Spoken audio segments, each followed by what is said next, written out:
तो चलिए कहानी में चलते हैं, एक ऐसी कहानी जो वक्त को पार कर जाती है। सोचिए, आज के जमाने का एक मामूली सा लड़का जो अपनी ही मुसीबतों में फंसा है, वो अचानक जुड़ जाता है सदियों पुरानी एक महारानी से। एक ऐसी महारानी जिसके हाथ से सब कुछ फिसल रहा है। और जानते हैं इन दोनों को क्या जोड़ता है? एक एक मामूली सा बक्सा। और बस यहीं से वो सवाल खड़ा होता है जो इस पूरी कहानी की जान है। क्या प्यार के लिए, वाकई प्यार के लिए, इतिहास को बदला जा सकता है? मतलब जो हो चुका है, क्या उसे अनकिया जा सकता है?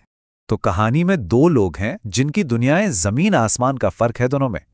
एक तरफ है चूचेन, एक नौजवान जिस पर अपनी शादी के लिए 8 लाख के दहेज का भारी भरकम बोझ है। और दूसरी तरफ जरा सोचिए, 1000 साल पहले एक महारानी है दुगु युए।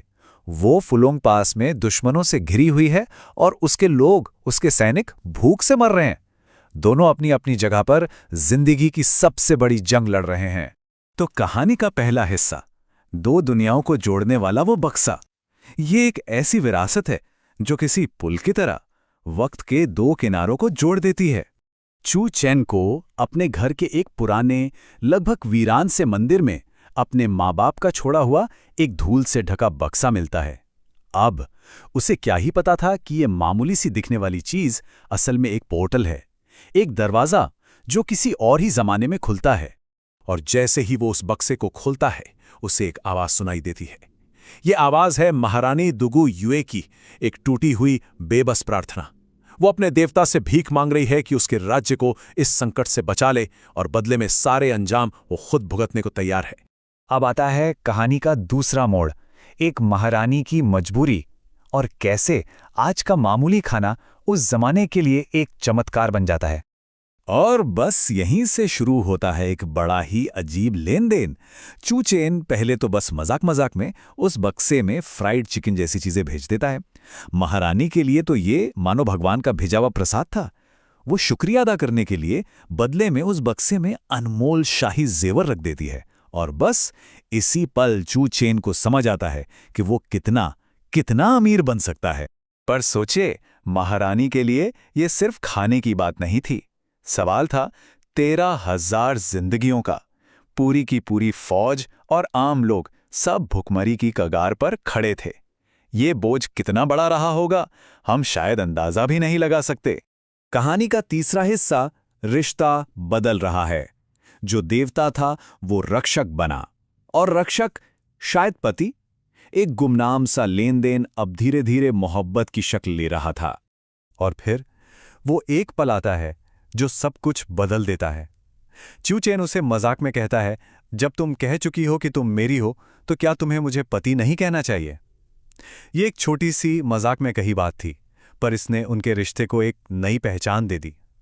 अब यह सिर्फ मदद या लेन देन नहीं था, ये कुछ और था, कुछ बहुत गहरा। और अब आता है चौथा पड़ाव, किस्मत को फिर से लिखना। एक ऐसी जंग जहां मोहब्बत लिखे हुए इतिहास को चुनौती दे रही थी। तो उन जेवरों को बेचकर चूचेन के पास अब बहुत पैसा है। वो दुगु युए के बारे में और जानने की कोशिश करता है, और जो उसे पता चलता है उससे उसके पैरों तले जमीन खिसक जाती है। इतिहास की किताबों में साफ साफ लिखा था कि झो राजवंश 50 साल भी नहीं टिक पाया था। फुलोंग दर्रे पर महारानी की मौत हुई और राजवंश खत्म। मतलब जिस औरत से उसे प्यार हो रहा था, उसकी मौत तो तय थी, इतिहास में लिखी जा चुकी थी। ये सच जानने के बाद उसके दिमाग में बस एक ही बात घूम रही थी, मुझे उसे बचाना है, बस। और कोई रास्ता नहीं, भले ही इसके लिए पूरा इतिहास ही क्यों ना बदलना पड़ जाए। और फिर चूचेन वो करने लगता है जो लगभग नामुमकिन था। जब महारानी की सेना में प्लेग जैसी महामारी फैलती है, तो वो यहां से मॉडर्न एंटीबायोटिक्स भेजता है। जब उसे पता चलता है कि गद्दार सेनापति हमला करने वाला है, तो वो उसे पहले ही खबरदार कर देता है। और जब आखिरी सबसे बड़ी लड़ाई का वक्त आता है, तो वो आज के जमाने के भारी हथियार भेजता है ताकि वो जंग जीत सके जिसे हारना उसकी किस्मत में लिखा था। और उसके हर एक्शन का असर हो रहा था, साफ साफ इतिहास बदल रहा था। जो राजवंश खत्म होने वाला था, वो अब बच गया था। लेकिन किस्मत से इस तरह खेलने की एक कीमत तो होती है ना? और वो अनजाने नतीजे क्या होंगे, ये कोई नहीं जानता था। और अब हम पहुंचते हैं कहानी के आखिरी पड़ाव पर, हजारों साल तक चलने वाली मोहब्बत। यहां एक कनेक्शन टूटता है, एक बेचैन तलाश शुरू होती है और एक वादा निभाया जाता है। लेकिन तभी कहानी में एक बहुत दर्दनाक मोड़ आता है। अपनी एक्स फियांसे से एक झगड़े में वो जादुई बक्सा टूट जाता है, बिखर जाता है और एक झटके में दोनों दुनियाओं को जोड़ने वाला वो नाजुक सा धागा हमेशा के लिए टूट जाता है। उनका कनेक्शन खत्म। चू चेन के पास अब दौलत तो थी, पर वो बिल्कुल अकेला रह गया था। वो पागलों की तरह उसे ढूंढने लगता है। म्यूजियम, पुरानी खुदाई वाली जगहें, हर जगह उस बदले हुए इतिहास में दुग्युये का एक सुराग तलाशता है।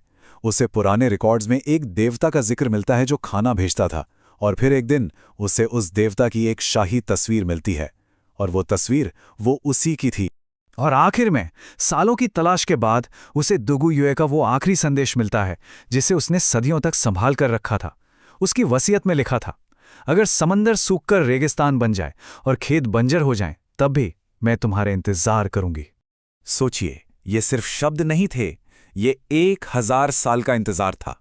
उसने किसी तरह खुद को जिंदा रखा, बस एक उम्मीद के सहारे कि वो उससे फिर मिल सकेगी।